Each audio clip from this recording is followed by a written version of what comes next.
exercice 204, on va faire comme l'exercice 196 puisque c'est plus ou moins la même chose.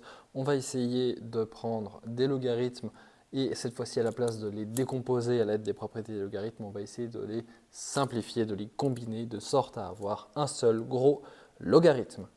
Donc je vais les faire tous d'un coup, flamme, et j'espère que ce sera clair pour vous. Donc on a additionné logarithme de a et logarithme de 3. Si on additionne des logarithmes, on multiplie l'intérieur des logarithmes. Et donc, je me retrouve avec log de 3 fois a, ou 1 fois 3, mais c'est plus joli d'écrire d'abord les chiffres que les lettres. Log de a sur b plus log de b sur a, ça fait log de a sur b fois b sur a. J'ai que des fois dans mon log, je simplifie, il me reste 1. Et logarithme de 1, vous vous rappelez que ça fait 0, puisque n'importe quoi à la puissance 0, ça donnera 1. Logarithme de x carré moins logarithme de x, quand on soustrait des logarithmes, on divise l'intérieur. Donc on se retrouve avec x carré sur x. Et ça me fait log de x. Logarithme de u moins logarithme de racine de u, c'est exactement la même chose.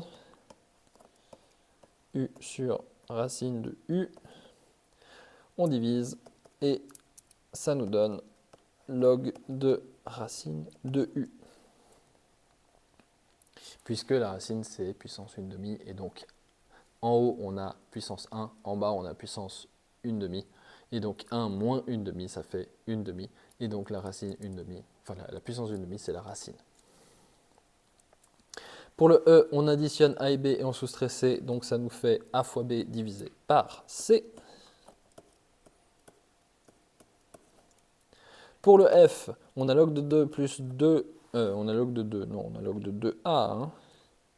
J'ai oublié un a, ah non, j'ai pas oublié 2a.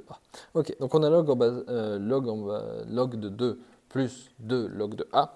Donc on se rappelle que si on a un 2, enfin un chiffre devant un logarithme, ça veut dire qu'on a une puissance dans le logarithme. Donc logarithme de 2 plus logarithme de a au carré. Et après, j'ai une addition de logarithmes. Je peux donc multiplier l'intérieur. Et 2 fois a, ça fait 2 fois a carré, ça fait 2a carré. Log de 2r moins 2 log de r, ça fait du coup log de 2r moins log de r carré, comme je l'ai dit. S'il y a un chiffre devant le logarithme, ça devient une puissance.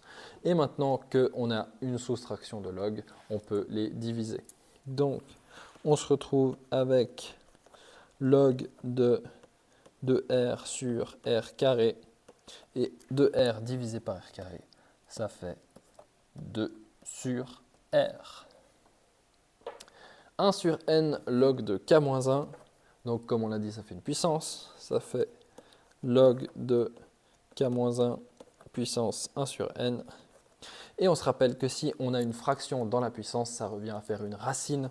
Donc, log de racine énième de k-1.